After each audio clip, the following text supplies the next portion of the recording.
presentación. El tiempo es bastante corto, pero vamos a tratar de cumplirlo y de ordenarlo. Vamos a hacer un breve análisis histórico, detenernos en lo que ha sido el surgimiento del indigenismo caracterista y de sus características, reflexionar un poco sobre la época actual y decir algunas palabras sobre el tipo perspectivo, es decir, qué es lo que puede venir. Bueno, el indigenismo, hay que escoger enfoques, digamos, para analizar algo. Y para analizar algo que es político e histórico, son los dos enfoques que tenemos que tomar en cuenta. Es decir, ¿por qué surge el indigenismo caracterista? ¿Cuál es su vinculación con este fenómeno de la descolonización? Entonces no podemos obviar el enfoque, digamos, histórico, que es la esencia de la razón de ser. Es decir, hasta ahora arrastramos un problema. Bolivia todavía no se constituye como una nación plena, como una nación establecida. Y es sintomático ver que algunos temas que ahora se ponen en la palestra pública y en la palestra política han sido ya citados mucho tiempo atrás, son constitutivos de lo que pasa en Bolivia. Y el tema central es esto de la descolonización. Sin embargo, un término tiene un significado diferente según el momento, porque en ciertos momentos hay una predominancia ideológica de una corriente de pensamiento y en otros no. Pero lo que tenemos que ver es cuál es lo que subyace detrás de estos elementos digamos, de interpretación ideológica. La ideología es como una moda, que tiene una hegemonía, por supuesto, pero hay algo que permanece. Y entonces la clave científica, la clave de análisis es encontrar ese aspecto, digamos, que es permanente en todo este momento. Entonces lo que es permanente entonces es el fenómeno de colonización. ¿Pero qué es la colonización? Sobre todo actualmente ha habido una moda de interpretación de la escuela decolonial, las interpretaciones postmodernas, etcétera, que ha llevado al tema colonial y de descolonización como si fuese un elemento puramente de identidad y de cosas externas, como si hubiese una manera diferente de pensar, como si fuese un obstáculo de la sociedad para que se manifieste una alteridad. Entonces esto es, digamos, y todo el mundo, casi todas las corrientes y todo el sistema educativo ha estado inmerso en esto. Ahora, y no se han dado cuenta, especialmente en el mundo académico, que esta es una de las variantes ideológicas que debe tener algún sentido, pero no es la esencia del problema. Porque descolonización no es que nos impiden andar con abarcas, entonces metamos abarcas, vayamos con nuestra chuspa y hagamos ciertas exteriorizaciones. Esto es una corriente muy actual.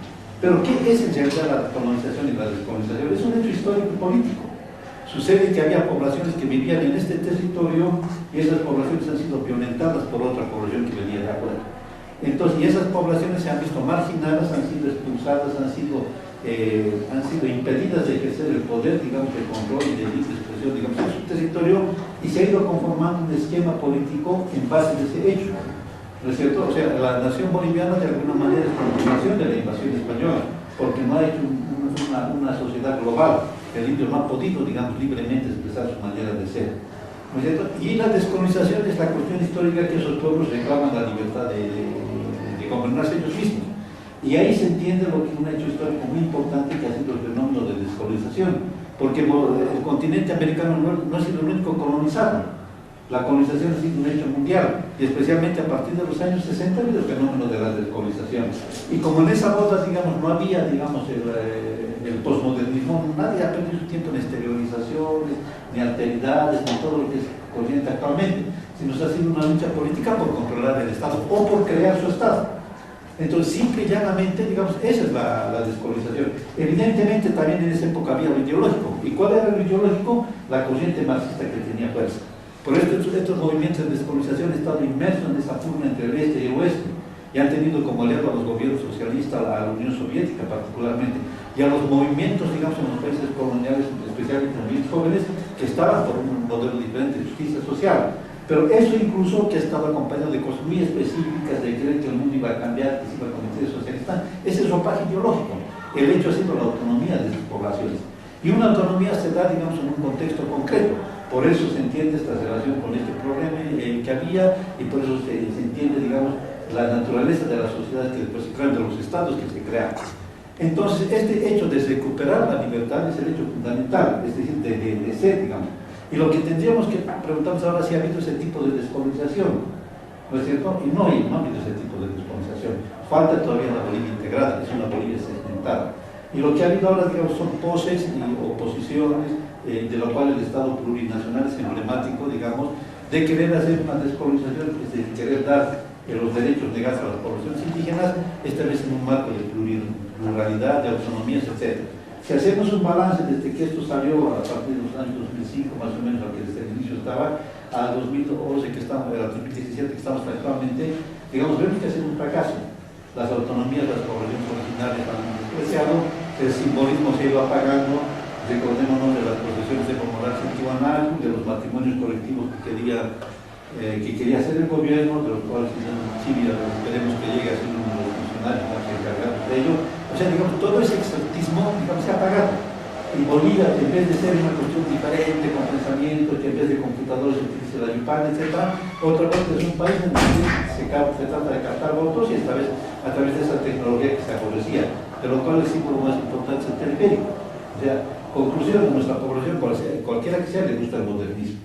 Pero, digamos, el aspecto profundo de analizar, de ver qué pasa con Bolivia, digamos, ya otra vuelta ha pasado por encima. Entonces, este hecho de una población que es negada, que no tiene, que son los dueños de casa, pero se les vota, digamos, se les deja, se les impide gobernar, y de un Estado, de una estructura de tipo racista, que crea sus instituciones para mantener ese poder, es lo que ha marcado Bolivia, y ha provocado, digamos, contestaciones sucesivas en la historia boliviana.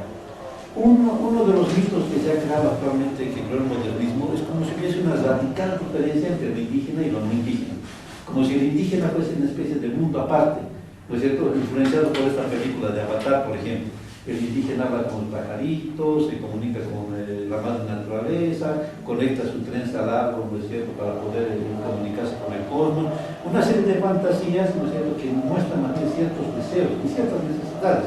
En una sociedad donde la industria vasalla, donde se ha despersonalizado a la persona, el occidente ha necesitado se ha personalizado con el indígena. Lo interesante es que eso no existe. Y lo peor es cuando un indígena asume, digamos, mitos que no le corresponden, porque como vemos, el indígena es un deseo de modernidad, porque la modernidad es la manera de empoderarse. ¿No es cierto? Y el gobierno ha tenido que sufrir la contradicción entre un discurso, digamos, de tipo idílico, digamos, y lo que a veces la derecha pone en Facebook, por ejemplo, un niño que está utilizando un celular, o tomando Coca-Cola, o utilizando su laptop, etc. Es decir, evidentemente no hay que caer en contradicciones, y las contradicciones se hacen cuando el discurso es falso. Pero eso no impide que haya una contradicción. Pero ¿cuál ha sido la contradicción?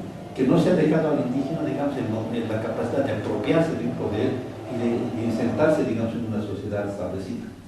Entonces, yendo a los mitos, uno de los mitos es esto, como que el indígena está en permanente lucha por reclamar su alteridad y por vivir su alteridad, y esta alteridad tiene que ser diferente. Yo he escuchado en algunos ambientes académicos, ¿no es cierto?, terriblemente cuentos.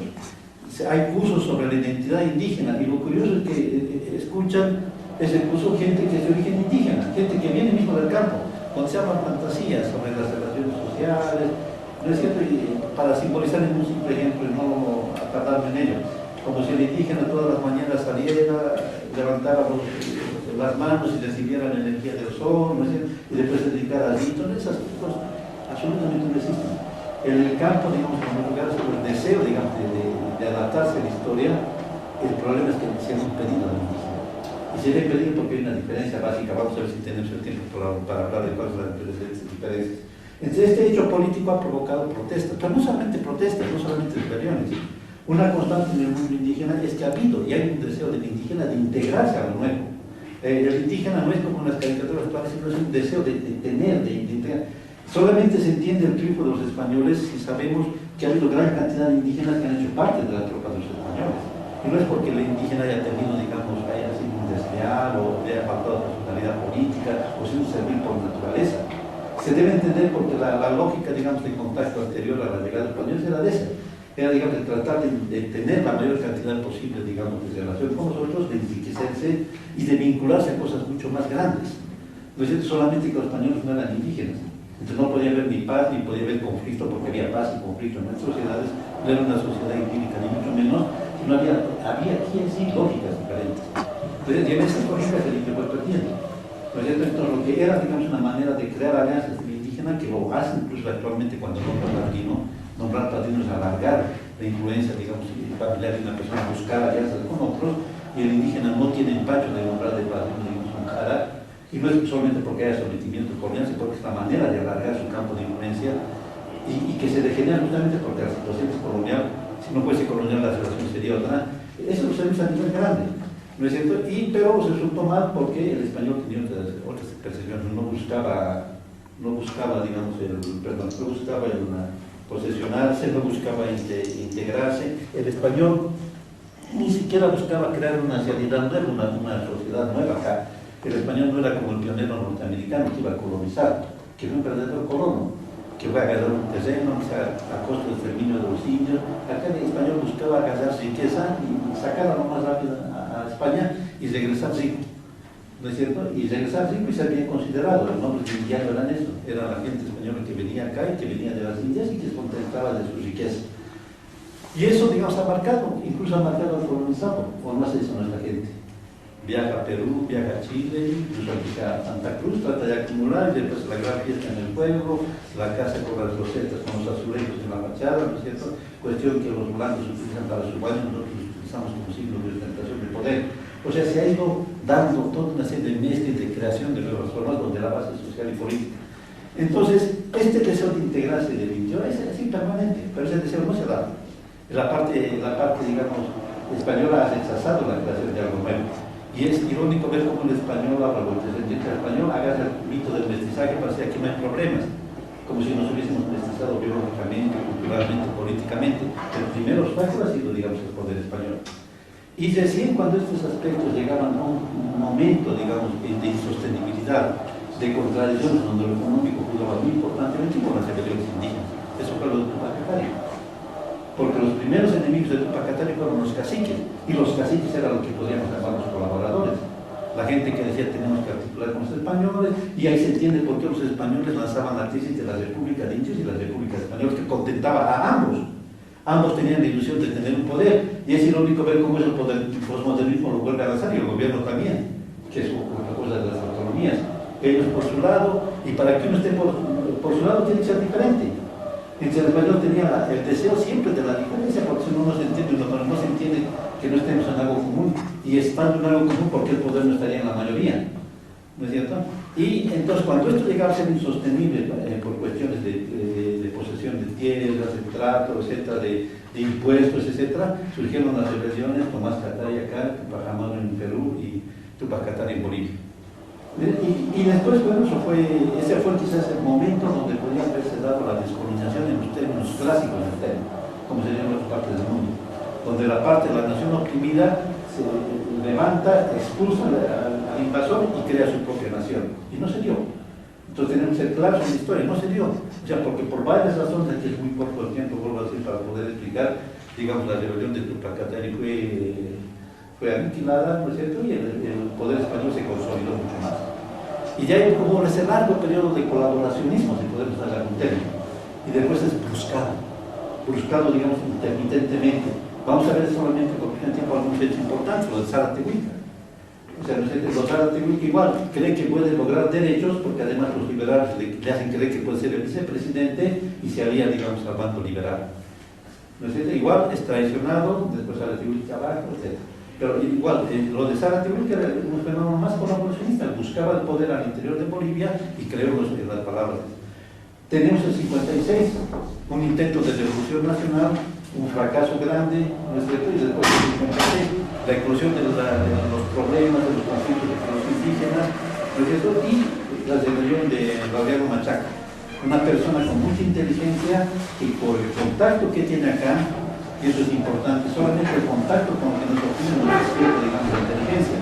Contrariamente a los tipos culturalistas, encerrarse en una comunidad, etc., no logra una liberación. Y la persona entonces es una persona disconforme. Logra mimetizarse porque además nosotros sabemos que en el campo hay gente que tiene la tez más clara y los rasgos físicos que más se parecen a los españoles. Y esa es la parte de la población que en un ambiente racista logra mimetizarse. Y lograron mimetizarse hasta el punto de poder cambiar de apellido, de poder militar. Y solamente la gente que por rasgos fisonómicos eso no les sirvió, continuó sufriendo el racismo. Entonces Laureano Machaca logra entrar al colegio militar, un colegio militar donde hasta ahora sigue siendo racista. Imaginémonos cómo era en el año 54, 52, 56. Y es posible que Laureano Machaca haya sufrido, digamos, tantas contradicciones. El hermano de Raimundo Tabo, que ha sido uno de los inauguradores del cristianismo, fue que también estuvo en el colegio militar y que tuvo que salir por el racismo y por la expresión que le hacía. Y lo sabemos. que están pasando por ahí, hay la cuestión de hacer desertar. Las instituciones coloniales toleran al indio, lo toleran cada vez mientras las leyes presionan, mientras no, pero se dan mañas de hacerlo desertar. Lo hacían desertar en el colegio militar, lo hacían desertar en la policía. Entonces Laureano Machaca va, pero aprende, toma contacto aquí con los trotskistas, ve a la derecha, ve el conflicto entre el MNL y la Falange, y él dice, pero ¿por qué? Digamos, siendo el indio mayoría no tenemos el poder. ¿Por qué estamos como extranjeros en nuestra tierra? ¿Por qué estamos perseguidos, discriminados? Y Laureano Machaca regresa, digamos, al campo y empieza a articular una rebelión utilizando los mecanismos de rebelión, que lo hace como si fuese que el MNS en esa época creaba los regimientos campesinos porque el indio, la gran fracción, digamos, que integra, que busca la concordancia con el Estado, que busca, digamos, tener relaciones con el poder, no se hace ningún escrúpulo, entra, digamos, ese mecanismo. Y en todo el campo del 52 al 56 es la eclosión de estos regimientos campesinos, de estos grupos.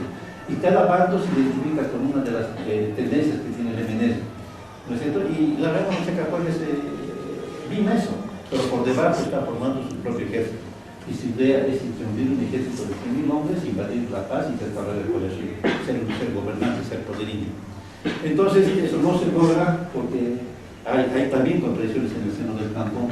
La mitología, especialmente la mitología postmoderna, ha hecho que, como si en el campo fuese una taza de cristal, una cuestión bonita, donde todo el mundo simpatiza, se hablan entre ellos, se reúnen en la noche alrededor de una fogata, van a la Pachamama y planifican. Es decir, todo lo que muestran las películas de Hollywood, y no hay muchas tensiones. Y las tensiones vienen por la esencia misma de nuestras sociedades. Reivindicar lo nuestro no significa creer en el mito que somos perfectos, sino más bien resolver lo que está mal. Y peor todavía por tensiones que se han creado por la colonización, que han exacerbado estas diferencias o que han creado nuevas. Pues entonces, el mundo indígena no es homogéneo. Hay familias indígenas aymaras que se oponen a la Laureano Machaca por turno interno, ¿no es cierto? Y peor todavía los criollos y los que se llaman en esta época los vecinos, la gente que estaba en los pueblos y que no puede digerir las pretensiones de la Laureano Machaca. Se forman, se confabula un elemento, la Laureano Machaca es emboscado en Escoma, ¿no es cierto? Y ya ahí viene también la historia, porque nadie sabe cómo marcar, hay muchas versiones. Y una cuestión muy importante en la historia boliviana casi pasa desapercibido. Casi pasa que no se tiene ese aspecto. Bueno, entonces esto simplemente para indicar que hay esas tensiones que se manifiestan, ¿no? Y que van de mano con lo que pasa políticamente en el país. Y las frustraciones de esas cuestiones políticas, digamos, provocan la frustración, digamos, del proyecto. Y una frustración más contemporánea nuestra desde el 52. O sea, sería injusto decir que el criollo no se da cuenta que hay problemas. Y todas las tendencias que ha habido en el mundo criollo han sido también de grupos políticos con sus contradicciones que tratan de resolver esto. Y cada uno los trata de resolver muy ligados a ideas de afuera, muy condicionados por su historia, digamos. Es decir, su crítica y su cuestión no va hasta el extremo de decir aquel problema es el indio y el indio tiene que tener poder. Si no hay cierto paternalismo, nosotros tenemos que resolver el problema del indio. Y el MNS trata de hacer eso. Y ellos piensan, entre comillas, generalmente, dicen que el problema es el indio. Y como el indio es un peligro, porque en el momento que uno se llama indio es diferente, pues llamemos de campesino, que es cuestión de clase social. Entonces, campesino es una clase social, no es cierto, no es algo, digamos, no es algo que nos va a atemorizar, es parte, y como nosotros somos un partido político racista, pues lo integramos fácilmente. Entonces, ¿cómo se resuelve el problema del indio? Si es campesino, es problema de tierra. Entonces, lo que vamos a hacer es dar la posesión de un pedazo de tierra a los indios y aquí se resolvió. Y no solamente eso, sino aquí vamos a entrar al gran desarrollo que buscaba el MNS. Primero vamos a hacer nación, falta la nación, vamos a hacer una nación integral. Y segundo, vamos a tener desarrollo económico, porque vamos a depender en Bolivia de lo que pasó en Europa. O sea, el campesino que emigraba a la ciudad porque no podía más trabajar, que era la fuerza de trabajo para una industrialización naciente, la creación de una economía que se dinamizaba, no sé, en Bolivia, los sueños de la independencia iban a hacer grandes, no salió nada. Se frustró por varios elementos que en cada periodo, digamos, son los mismos. ¿Y qué pasó? Esa frustración que hace que la revolución indígena tome nuevas características. Todo lo que pasa a nivel de organización indígena está condicionado por lo que pasa en el mundo y por lo que pasa en el país, no es una cuestión totalmente afuera. Y ahí empiezan a manifestarse dos tendencias. Esa tendencia antigua que tenemos, que es de la colaboración con lo que pasa, de integración con lo que pasa, y una integración acrítica. ¿no es cierto? Y una tendencia que es de rebeldía, de romper, de quebrar, digamos, eso y de transformarlo como una cuestión nueva. Vemos que esas dos tendencias no son nuevas, se han manifestado siempre en toda sociedad colonial, pero se manifiesta con características particulares acá en Bolivia. Lo vemos en Sudáfrica. En Sudáfrica, digamos, y en todo el mundo, triunfó la tensión radical, la situación radical, sino no hay cuestión social. Cuando la cuestión es insostenible, cuando la situación es de tal opresión, solamente las posiciones extremas triunfan, aun cuando dejan de ser extremas el momento de triunfar. Lo tenemos en Mandela. Mandela es una persona que estuvo presa, no sé yo, 20 años, algo así. Pero una persona que estaba, digamos, tenía contacto con Cuba, tenía contacto con Libia, que eran los países cucus en ese momento de Occidente. Y había también los colaboracionistas, ¿no es cierto?, los zulús, que buscaban coordinar con el poder blanco, etc. Y el ataque, el antagonismo entre indianistas, mejor dicho, que de alguna manera entre zulús y los del Congreso era tan fuerte que los nacionalistas negros agarraban negros colaboracionistas, les ponían una llanta y les echaban con gasolina y los mataban. Pero es esa persona radical que fue la única clave para lograr una paz integrada. Y cuando Mandela tomó el poder no reprodujo el temor de los blancos, no los masacró, sino logró una posición conjunta. Y eso con diversos matices incluso más radicales sucedió en todas partes del mundo, porque es la única manera de destrabar la historia. En Sacá surgió ese aspecto, y el indianismo naciente fue, entre comillas, radical, porque era la única manera de ser, porque había que cuestionar. Y la radicalidad más grande estaba incluso en el nombre que se adoptaba. Ustedes saben, indio antes estaba en todos los documentos, el blanco llamaba indio. Y llamaba incluso para oprimir, para humillar a la persona. Entonces, cuando el colonizado agarra ese nombre que humilla para revertir la situación, provoca una conmoción en el colonizado. Nadie quería que el indio se llamara indio, no puedes ser indio, eres aymara, o eres campesino, o eres trabajador, o eres igual que nosotros. Recién se acuerdan que todos los humanos somos lo mismo, somos idénticos. Pero ese acto de provocación tenía contenido político. Y ya empieza a gestarse en 1960 con el PAN, el Partido Agrario Nacional, donde las personas que después van a jugar un rol muy importante en el indianismo, Constantino Lima, Raimundo Tambo, Apaz y muchos otros, digamos, están en ese origen. Y ya es el punto de representación. Hay una cuestión de discusión sobre dónde están los orígenes del indianismo. Muchos dan mucho valor a la obra de Fausto Reinaga. El mundo teórico, y esto se lo saben las escuelas de comunicación, nunca es, digamos, obra de un solo creador. El creador es como la persona que percibe el ambiente y que empieza a hacer lo que los otros no pueden hacer. En un momento en que la ilustración, la academia estaba casi negada al indígena, evidentemente los pocos indígenas que habían logrado algunos estudios eran los puntos de referencia. Pero Fausto Reinaga empezó a desarrollar su idea porque había gente joven, sobre todo, que ya pensaba eso. Porque Fausto Reinaga, cuando el PAN se fundó en 1960, Fausto Reinaga estaba publicando el sentimiento mesiánico del pueblo ruso, que si ustedes lo leen es una especie de, como llamaríamos actualmente, de imperio hacia el socialismo, hacia la Unión Soviética y hacia el rol del proletariado. Entonces una persona que desde el principio tenía crisis y tenía problemas, empieza a acelerar su transición por este hecho. Si hablamos sin exagerar con estos jóvenes intrascendidos, porque la historia casi no les da ningún eco, quienes lograron una radicalización ideológica de Fausto Reinaga y quienes justificaron después las posiciones que tuvo.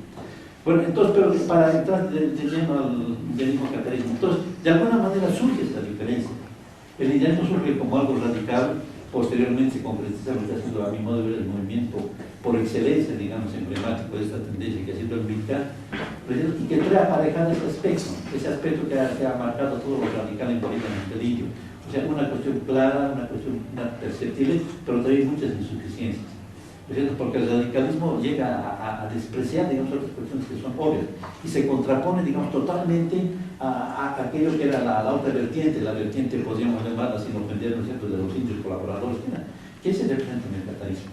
Entonces, a muchos indios, indios también aymaras, quechuas, no les agrada el lenguaje del Mitka, lo consideran muy radical, pero no tienen capacidad de crear algo propio. Entonces la sociedad colonial, que es la principal damnificante, la principal escandalizada, ayuda a la creación del catarismo. En realidad el catarismo fue obra de los indianistas, ¿no es cierto? Pero prefirieron la palabra más indio que la palabra de catarismo, la diferencia catarí, porque era una provocación política. Entonces surge aquí una cuestión muy importante. La izquierda, hasta esa época, era una izquierda totalmente cerrada a lo que ahora, digamos, la izquierda se ha apropiado. porque se maneja, ¿no? La izquierda ahora, la izquierda es medio hippie, medio postmoderna, ¿no? La alteridad, los derechos de los homosexuales, la naturaleza y los indios. Y el indio que tiene que ser diferente, no era eso antes. Era una izquierda terriblemente machista, terriblemente cerrada, terriblemente desarrollista. No olvidemos que los escudos de los países socialistas en esa época ponían como emblema una fábrica con su chimenea que lanzaba humo. Y en muchos de los escudos de los países socialistas había la rueda de entrada, digamos, de las fábricas. Era el punto de la industria del progreso. Lo mismo, el indio estaba aislado. Y la izquierda veía como única capacidad, como única posibilidad de transformación que el indio sea campesino también, y que sea campesino progresista, que se una al proletariado, y como el proletariado tiene sus partidos de vanguardia, estén unos partidos y se haga la revolución. Y cuando el MICA empezó a hablar de indio, de cultura, de raza, de sociedad, pues entonces se lo vieron como una distracción tremenda, como una especie incluso de argumento del imperialismo para distraer las luchas revolucionarias del pueblo. Y la izquierda fue una de las principales que atacó al indianismo. Esto es irónico porque la vertiente de muchos indianistas fue el marxismo. Y era normal, porque en los movimientos de descolonización, el aliado para la descolonización fue el marxismo, y fueron los países del este. Pero era porque ahí el colonizador estaba en la metrópoli, estaba lejos. Mientras aquí hay una situación conflictiva donde de alguna manera el colonizador está al interior, y el colonizador es que tiene las riendas del poder, y parte del colonizador se divide en unos de derecha y otros de izquierda. Y el colonizador no tenía una lucidez como para conflictuar esto y para atacar cuestiones, entonces lógico, quería integrarlo al indio. Entonces la izquierda atacó fuertemente al indio. Y en ese momento que había el peligro realmente de que toda América Latina se convirtiera al socialismo, no olvidemos que fue la época de que Cuba se instauró, no olvidemos las relaciones que tenía Víctor Paz, digamos, con Cuba, y el doble juego que hizo, por un lado con Cuba, por otro lado con el Departamento del Estado, y que al final se volcó directamente hacia la política norteamericana de la Alianza por el Progreso, una cuestión bastante tensa. No olvidemos la fuerza que tenía Malechín. Y la tensión que había acá con las minas, donde realmente la transición al socialismo era una posibilidad histórica. Entonces la izquierda empezó a surgir una parte de oposición a la izquierda que al principio fue frontal, que fue la Iglesia Católica. La Iglesia Católica con el Radio Pío XII, justamente, con las ONGs que empezó a inspirar, con las instituciones que tenía y con CIPA que surgió posteriormente. Entonces la idea de la Iglesia era de desbancar a la izquierda, ¿no es cierto? Y para eso, digamos, vio estratégicamente que podía apoyarse en el indio. Y la Iglesia, a través de instituciones y sus radios, empezó a hacer una campaña de agarrar a la indio. ¿Qué pasó después? La izquierda empezó a decaer.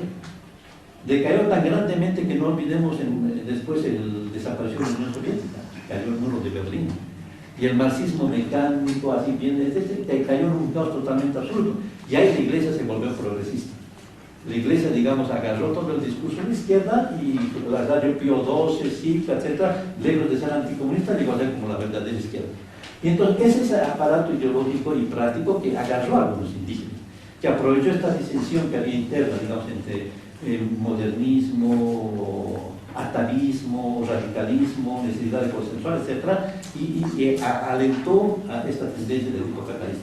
Lo tenemos en el manifiesto de Tiwanaku, que es bastante conocido, porque fue hecho por sacerdotes. Lo tenemos en la influencia que han tenido las instituciones. Entonces, lógicamente, y conforme pasaba el tiempo, y cuando hay un hecho político muy importante, cuando el que genera un discurso PDC, los otros lo recuperan y le cambian la naturaleza. La izquierda dejó de ser el problema y cualquiera pudo recuperar el discurso de la izquierda, y pasó lo mismo con el indianismo. El indianismo, digamos, se desarticuló, colapsó, y el discurso indianista fue rescatado por estas mismas instituciones. Y ahí vino el aspecto de concordancia, digamos, con las ideas nuevas, con el postmodernismo. Siper, que empezó a dar cursillos, UNITAS, que existe todavía, empezó a dar cursillos, hay el programa NINA, y empezaron a dar una nueva versión de lo que era el indio. Entonces, y esa versión de lo que era el indio lo tenemos más claramente en lo que era el canciller Choquehuanca, o sea, pachamamismo, ritos, cosmovisión, fantasías. Y esas dos referencias se fueron perdiendo. ¿Pero qué es lo importante? Lo importante es que todo hecho político, por muy fantasioso que sea, solamente se miden los resultados. Y lo que habría que plantearse es si realmente ha habido descolonización en Bolivia, si el problema ha sido resuelto. Nosotros creemos que no. El racismo sigue, posiblemente Evo Morales se agote. Cuando Evo Morales se agote definitivamente, va a haber un revanchismo de la gente más racista, de los más conservadores, y vamos a ver ahí más claramente que el problema no se resuelve.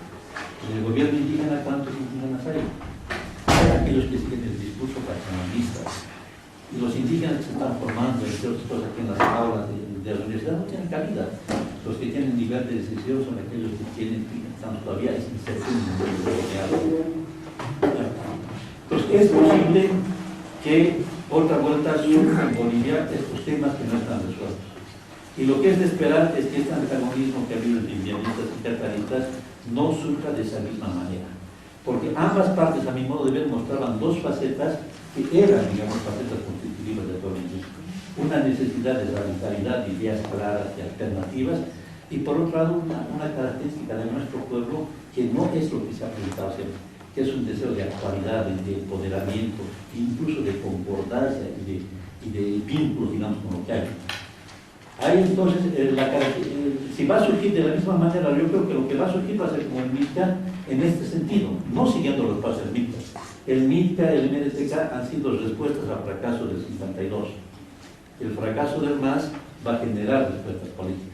Y es posible que haya, digamos, algunas diferencias grandes. La primera diferencia, y fundamentalmente porque el elemento constitutivo va a ser diferente. Ahora, los indígenas, entre comillas, letrados, con experiencia en el mundo criollo, son mucho más que lo que eran antes. Y cuando uno conoce, no se deja engatusar. ¿Verdad? Y aunque pueda ejercer, digamos, labores de pasividad, etc. Entonces, es posible que surjan cuestiones que modifiquen incluso profundamente, teóricamente, lo que eran estas dos alternativas políticas. Como toda cuestión histórica no se puede determinar los detalles, pero sí se puede determinar ciertas líneas. Una línea central, digamos, es la caracterización de lo que va a ser los próximos conflictos sociales. Aquí no se han resuelto los problemas sociales, la prueba lo tenemos esa niña Eva que ha muerto de hambre en el Alto. ¿Y cuántos no están en situación lamentable? Ese mito de que aquí ya no hay pobreza, esa es mentira. Basta que demos una mirada. Y hay pobreza no solamente material, hay pobreza espiritual, pobreza cultural, pobreza de valores. Hay tensiones que se están acumulando. Entonces, esto va a tener una salida. Y esa salida yo creo que va a ser posible resolverla si esta vez se encentra. Y felizmente, de manera feliz, muchos sectores están volviendo a tomar atención sobre lo que es el identificatarismo. Nosotros con Carlos Macusá hemos contribuido a redactar un libro, ¿no es cierto?, como un aporte de historia, porque la historia es importante. Y hemos visto que la historia hay que dar como mitos, ¿no es cierto?, malinterpretación de los cronistas, una versión pachamamista. La historia es completa, la historia es ya. Y la historia tampoco tenemos que disfrazar, hacer la halagüeña para, digamos, glorificar. La historia es un aporte para aquellos que van a sufrir el reto de una nueva lucha, que para esta vez termine en el poder. Muchísimas gracias.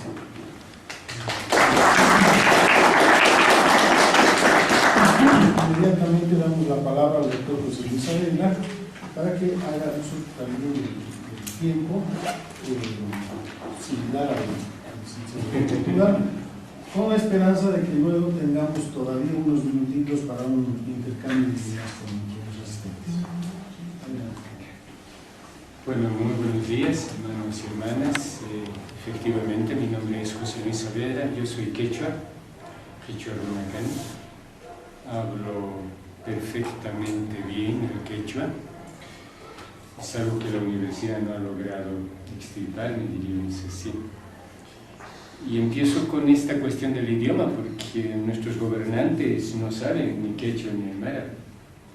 Y el presidente Evo Morales dice que olvidó el aymara porque salió joven de su comunidad.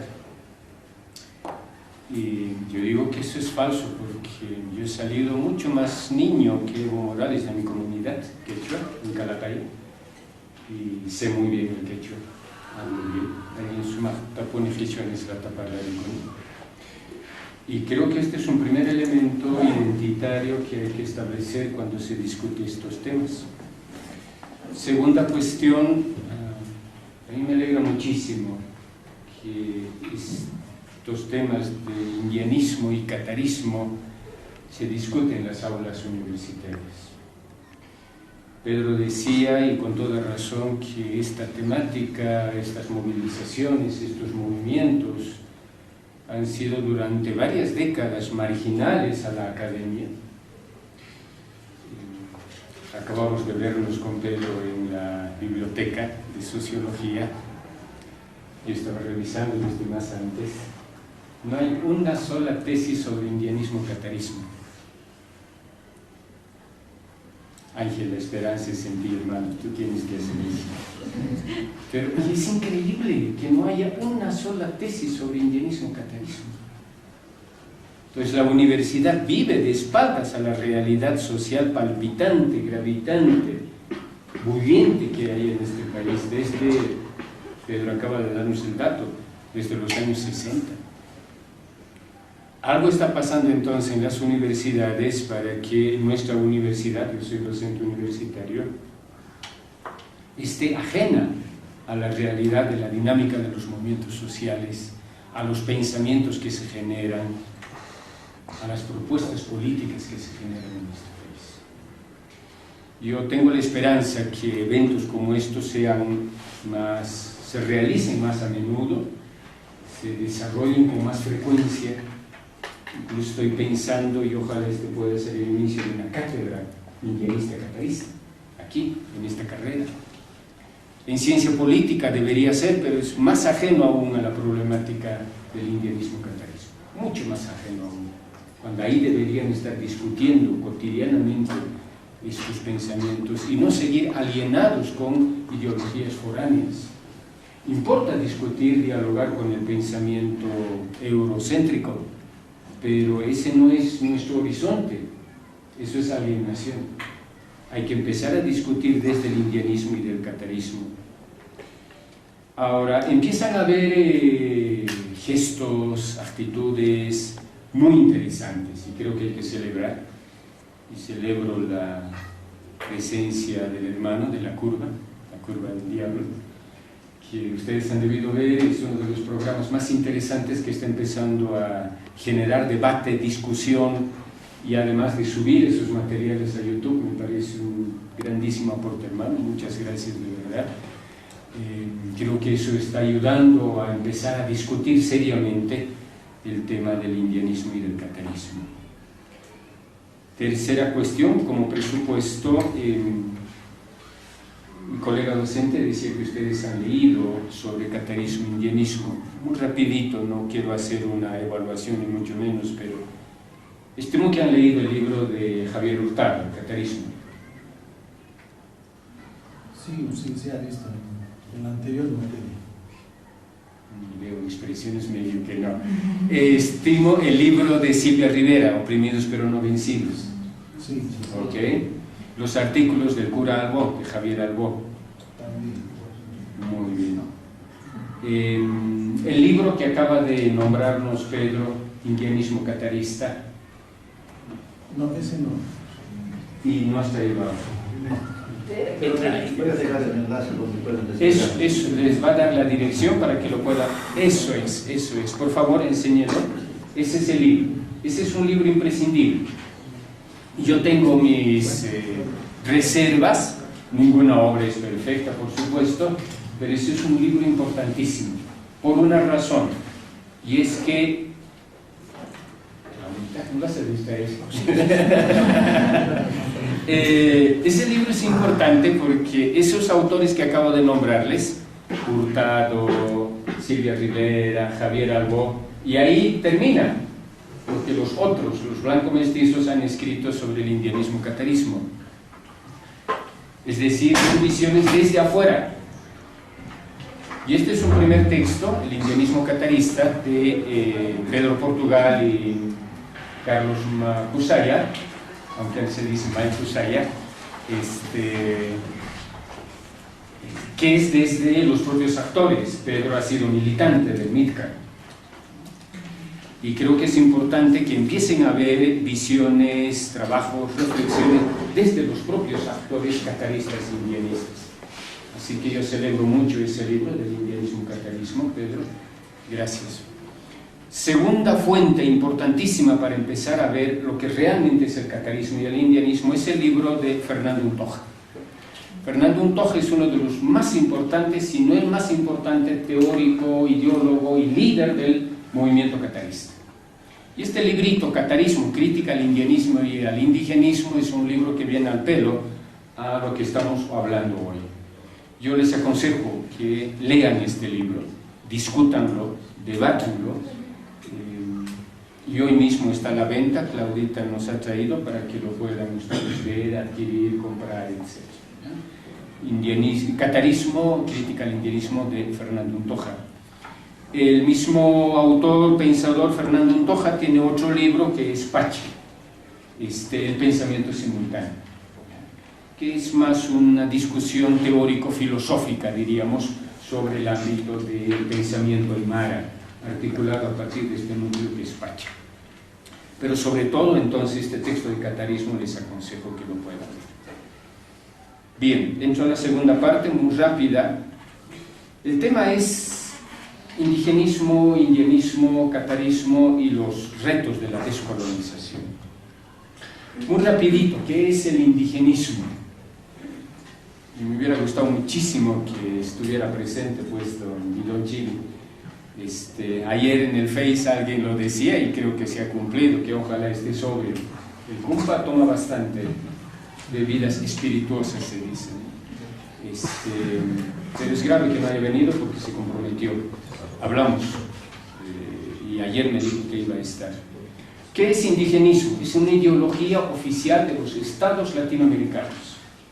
Estados básicamente blanco-mestizos, estados criollos, estados caras, diríamos, desde el idioma aymara. Entonces, estos estados, ya desde los años 40, aunque en la literatura ya aparece en los años 20, recuerden a este autor racista boliviano, Alcides Arguedas, cuando escribe Pueblo Enfermo y luego Raza de Bronce.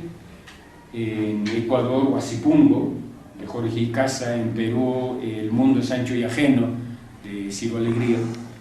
Estas novelas fundan el indigenismo, que es igual, autores no indígenas, blanco-mestizos, que hablan sobre el indígena, desde afuera y desde arriba.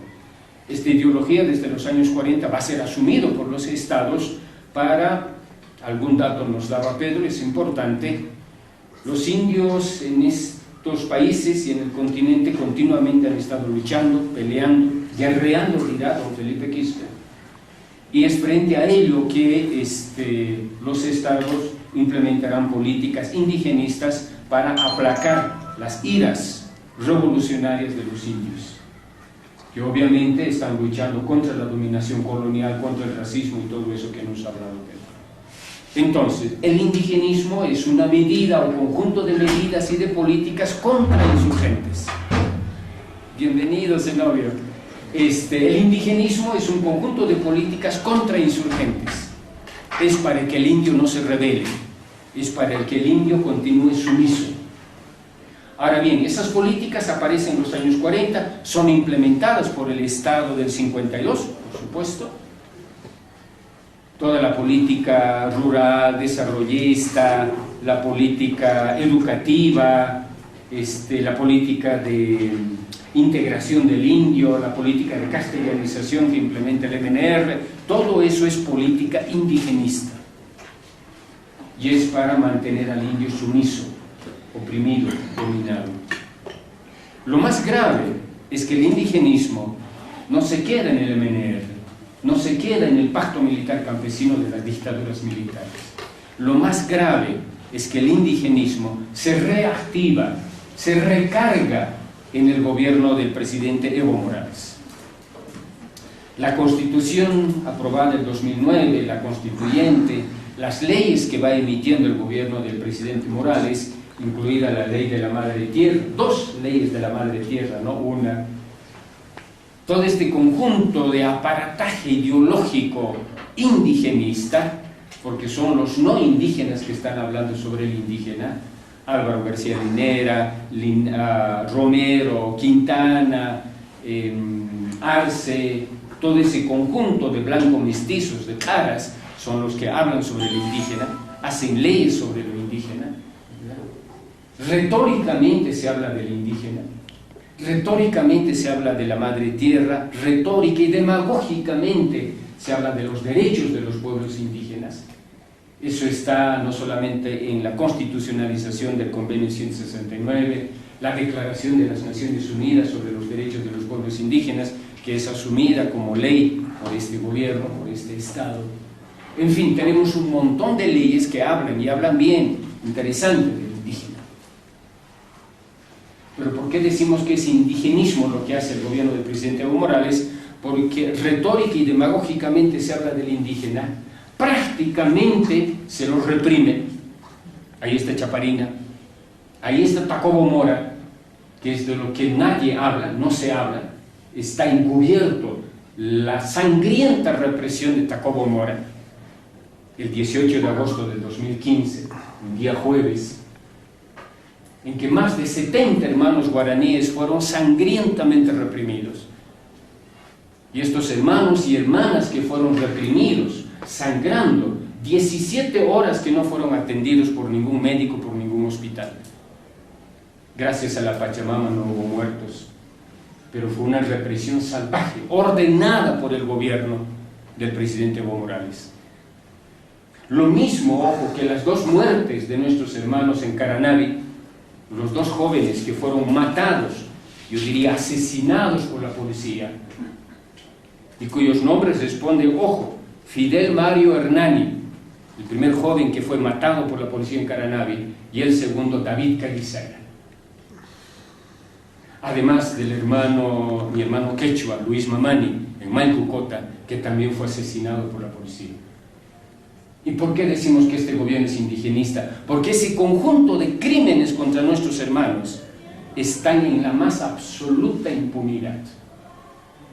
Hoy, como hace 500 años, cuando se instaura el sistema de dominación colonial, matar indios en este país no es delito alguno. Y ese es el colonialismo indigenista más indignante que puede haber. Matar indios no es delito. Ningún policía que ha matado a estos hermanos que les he nombrado, ningún policía está arrestado, procesado, detenido, absolutamente ninguno. El gobierno garantiza la impunidad a quien mate indios, hoy como hace 500 años. Eso es indigenismo, que retóricamente habla del indígena, pero en la práctica lo reprime, lo mata, lo asesina, tanto más salvajemente que los malditos invasores españoles que hollaron nuestras tierras sagradas de Tahuantinsuyo hace cerca de 500 años. Y esta denuncia, además de la política económica extractivista que tiene el gobierno, de atentar contra los territorios indígenas. Ustedes saben que las 22 áreas protegidas en Bolivia están concesionadas a las empresas petroleras y a las empresas mineras. Que el tema del derecho a la consulta, el gobierno hace, va a decir una mala palabra, pero no obedece en absoluto. Es más, el presidente Evo Morales en 2015 ha dicho que consultar a los indígenas es perder tiempo. Lo dijo el presidente Evo Morales.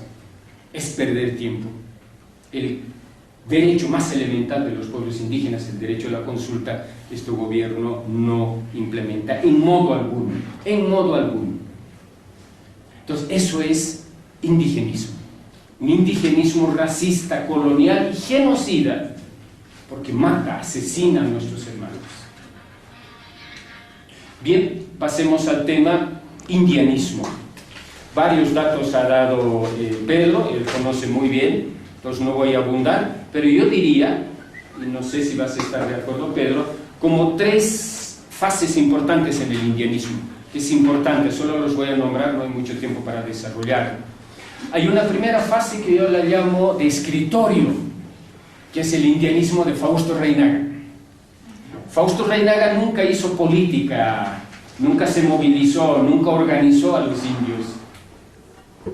Su partido no pasaba de unos cuantos miembros del comité ejecutivo, del comité central, pero tiene el gran mérito de haber escrito muchas obras, sobre todo estoy pensando en la Revolución India, Tesis India, Manifiesto del Partido Indio, estoy hablando del año 69-70, porque después hay una fase amáutica que es decadente en el propio Fausto Reynaga. Pero ese es el indianismo, reitero, de escritorio. Don Fausto se encarga de escribir libros, punto. Hay una segunda fase que es extraordinariamente interesante, mucho más rica, y que Pedro nos ha comentado, el Mitka, que emerge a partir del año 78. En una serie de discusiones, debates muy interesantes con lo que después va a ser el catarismo. ahí discrepo un poco con Pedro en el sentido que los cataristas son los indios colaboracionistas. Discrepo y argumentaré algo cuando hable del catarismo. Pero el MITCA, Movimiento Indio Tupac Katari, ojo, nace el 78 y participará activamente en la política, sobre todo electoral de esos años. No tanto en la política de masas, no tanto en la movilización del campesinado indígena al campesinado aymara, porque eso va a estar a cargo de la CESUTCD y a cargo de Genaro Flores, el más grande líder catarista que hay en este país. Ojo, no solo que ha habido. Entonces, el indianismo asume la forma político-partidaria de organización, participa en las elecciones, logra tener 2 diputados en el Parlamento. El amigo que ya no está entre nosotros, Tumiri, ¿Julio? No. Julio Tumiri. Homónimo del cura. Cura, eso, por eso tenía la duda.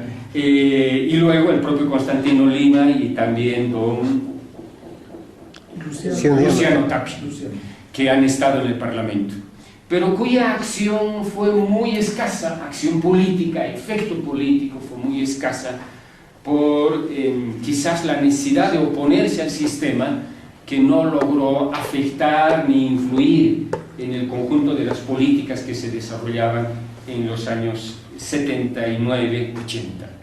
Bien, y luego van a asumir, por supuesto, en el periodo de la UDP 1982-1985. Los 2 estarán en el Parlamento, pero cuya acción fue más testimonial, no tanto propositiva y menos efectiva en términos de lucha social o de movilización social.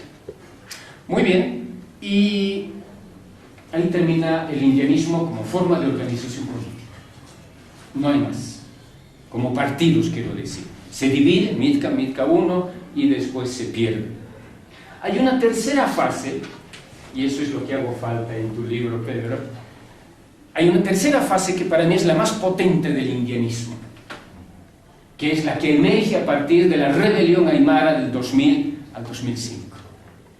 Cuando aparece a partir del 9 de abril en Achacachi, cuando los chacacheños asaltan la policía, asaltan el gobierno municipal, matan al milico Telles, capitán Telles, Omar Telles, y emerge una propuesta política profundamente indianista, que es la reconstitución de Collasuyo.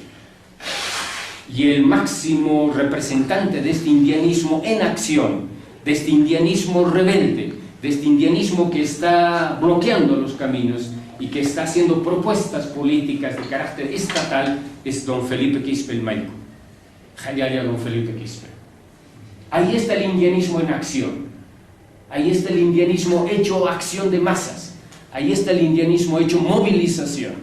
Ahí está el indianismo reeditando el cerco de Tupac Katari, bloqueando las carreteras y obligando a los gobernantes a ir a negociar a las comunidades, carajo. Eso ningún otro dirigente había logrado. No se negocia en el Palacio de Gobierno, no se negocia en la Plaza Murillo, se negocia en el lugar del conflicto. Y por supuesto que como base, sustento de este indianismo hecho acción, hecho movilización, está la propuesta, reitero, de la reconstitución político-territorial del Collasuyo. Eso es descolonización. Y en eso sí estoy de acuerdo con Pedro. No son los pachamanismos estériles, inútiles, alienantes que hace este gobierno, que dice que con una huasca van a recuperar el mar y demás tonterías, ¿no es cierto? El 21 han hecho, ¿no es cierto?, un ritual bastante ridículo. No, la descolonización es la lucha social y política de las masas en rebelión, en lucha, en movilización. Ese es para mí el indianismo en acción. Esa es la puesta en práctica política, lo que Fausto Reinaga había escrito en La Rebelión. Es entonces Felipe Quispe el que lleva a su culminación rebelde, sublevada, el indianismo en la rebelión del 2000 al 2005. Por supuesto, el resto de la historia ustedes ya la conocen. el propio liderazgo de don Felipe empieza a tener declive. Y, penúltimo punto de lo que voy a hablar, yo ahí tengo una hipótesis que me interesa discutir con ustedes, y es que el MAS, el Movimiento al Socialismo, y Evo Morales aparecen por digitaciones externas. Es decir, cuando expulsamos al gringo neoliberal Sánchez de Lozada el 17 de octubre de 2003, el establishment político de este país y de gran parte de América Latina empieza a tener miedo de que los indios levantados, los indios en rebelión, pueden tumbar el Estado colonial. Que el movimiento liderado por Felipe Quispe es demasiado radical, que se lo está tomando en serio la descolonización y la transformación del Estado colonial. Entonces, urgentemente hay que deslegitimar el liderazgo de Felipe Quispe y hay que fabricar un indio domesticado, un indio que no esté pensando en acciones reales como la revolución o el Pachacuti. Hay que fabricar entonces un partido reformista, un partido yunque de las estructuras coloniales y racistas de este país.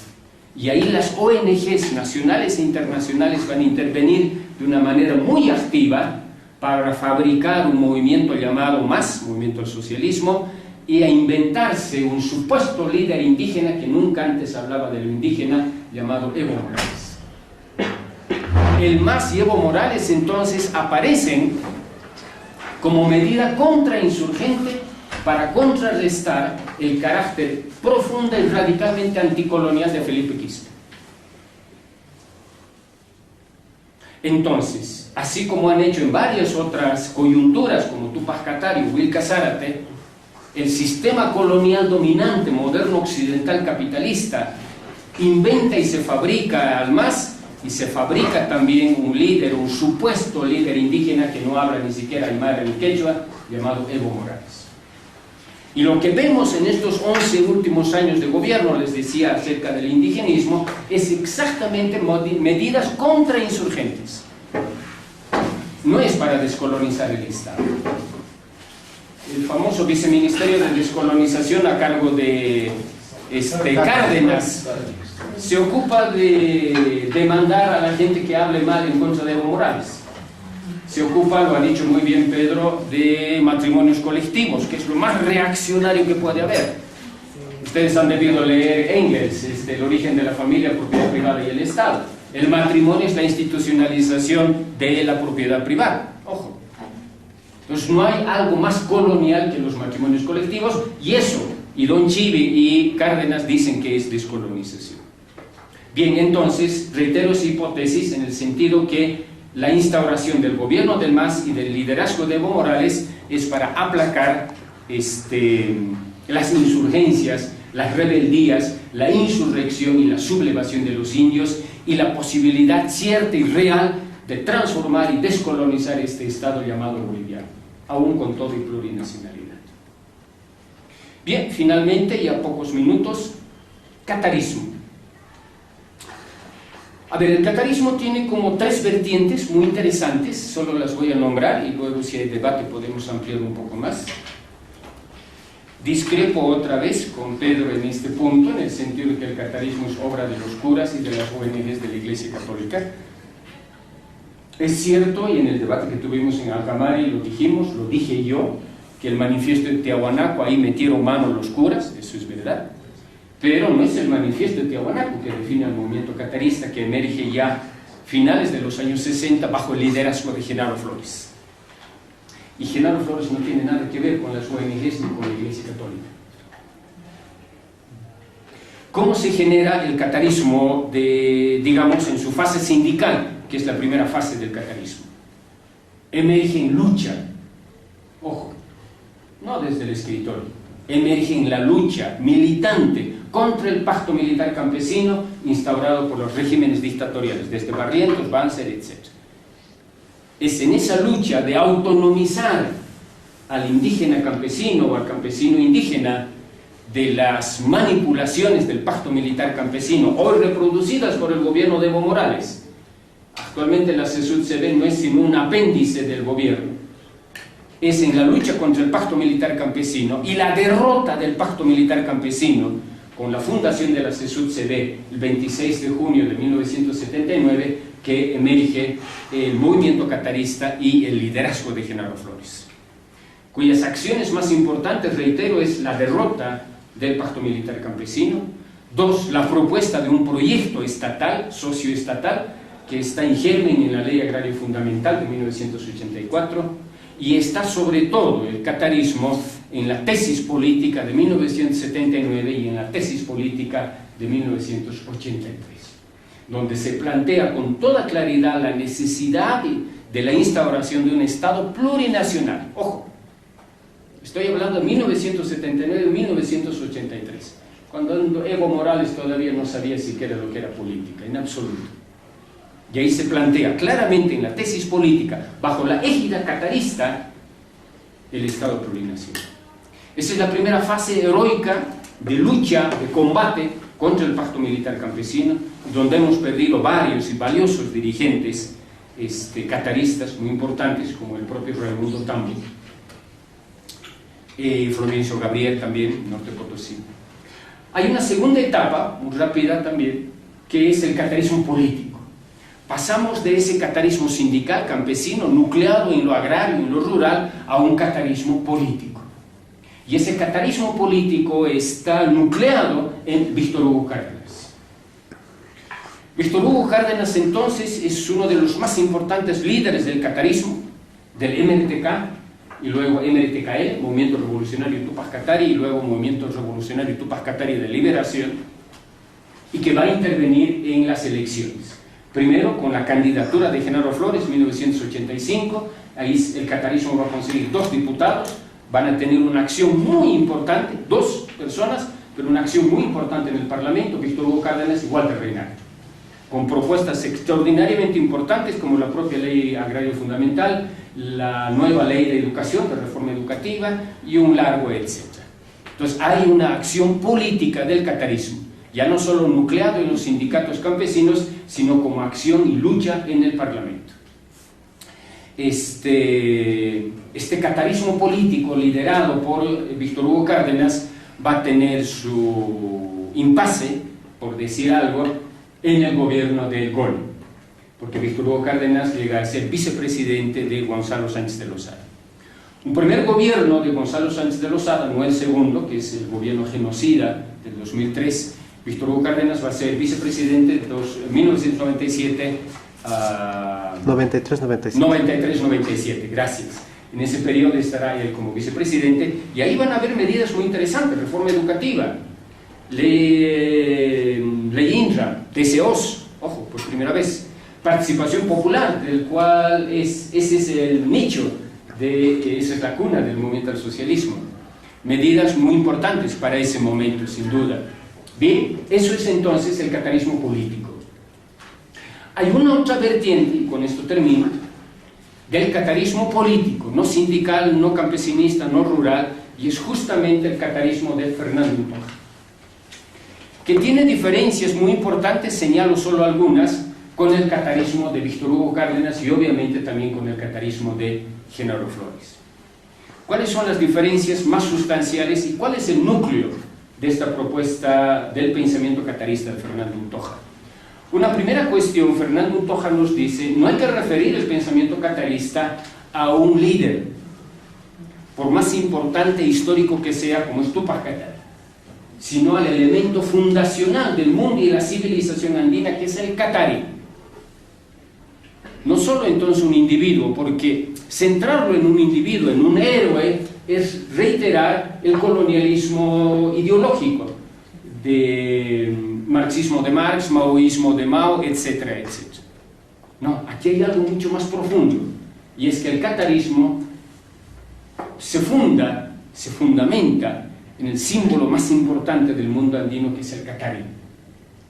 Un catari además que viene desde las antigüedades más profundas del mundo andino. Está en Chavín de Huántar, está en Nazca, está en Paracas, está en Tiahuanaco y está en Huari, obviamente. Entonces, un primer elemento importante es que un pensamiento político propio del pueblo aymara, de la nación aymara, se funda en un elemento fundacional como es el Qatari, o Amaru en quechua también, ¿no es cierto? Segundo elemento importante de la propuesta qatarista de Fernando Untoja tiene que ver con el elemento más básico de toda sociedad, que es la economía, y su correspondiente institucionalidad propia del mundo andino, que es el ayllu. ¿Y cuál es la economía? La economía del ayllu, y sobre eso hay varios trabajos, y este es uno de ellos, y un próximo que ojalá pronto lo podamos presentar, Marxismo versus Qatarismo, de Fernando Untoja, que está a punto de salir de imprenta. Qué bien. Entonces, el qatarismo funda su razón de ser en la dinámica económica propia del mundo andino. ¿Y qué es esa dinámica? Esto es lo interesante. Y que la izquierda nunca ha logrado entender, y que la izquierda en este contexto es un elemento más de colonización de nuestros pueblos, por cuanto la dinámica económica del mundo andino es esencialmente competitiva. La competitividad no es un patrimonio del neoliberalismo capitalista. La competitividad es esencial al mundo andino. Estas ideas del colaboracionismo pachamamista no es totalmente ajeno al mundo andino. El mundo andino es eminentemente competitivo, todo es competitivo. ¿Quién siembra mejor? ¿Quién produce mejor? ¿Quién viste mejor? ¿Quién tiene la mejor casa? ¿Quién tiene la mujer más bella de la comunidad? Etcétera, etcétera. Continuamente es la competencia, no es un momento. La competencia y la competitividad es continua. Y esta actitud básica del mundo andino y del ayllu está muy presente en la lógica económica del mundo andino, que es la rivalidad y la competitividad. Y esto es lo que funda la dinámica del mundo andino. No son entonces formas arcaicas de, digamos, reciprocidad, etc. No, eso está bien para la ideología judío-cristiana. El mundo aymara es esencialmente competitivo. Tan competitivo que esta lógica básica del ayllu es la que se articula de manera muy rica, muy interesante, no subordinada, de una manera muy activa con el capitalismo. Y esto es un escándalo para la izquierda, por supuesto. ¿Cómo es que los indios van a hablar de capitalismo? Pues sí, señores, se habla de capitalismo. Y la dinámica económica del ayllu es esencialmente competitiva y por tanto puede engranar con las lógicas también fundamentales del sistema capitalista. Y por tanto navegar en el mundo de la globalización. Y por eso que no es raro ver aymaras que están haciendo negocios con la China. No es nada raro, a la lógica expansiva del ayllu, a la lógica geoeconómica del ayllu. Y eso es lo que funda entonces la perspectiva de la descolonización. La descolonización entonces no es el retorno a formas arcaicas, inútiles, regresivas. La descolonización es el posicionamiento aymara quechua en el mundo actual de la globalización. Es navegar con la tecnología del siglo XXI.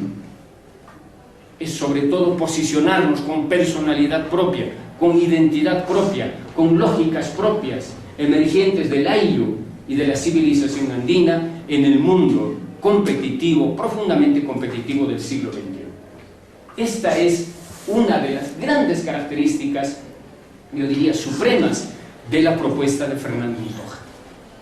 No tiene nada que ver entonces con el pachamamismo recalcitrante que tiene este gobierno y tampoco con el retorno a formas arcaicas, empobrecedoras del mundo andino, sino más bien es el aymara y quechua que está entrando con paso de parada en el siglo XXI. Y eso es descolonización. Es tener personalidad propia en el mundo actual de la globalización.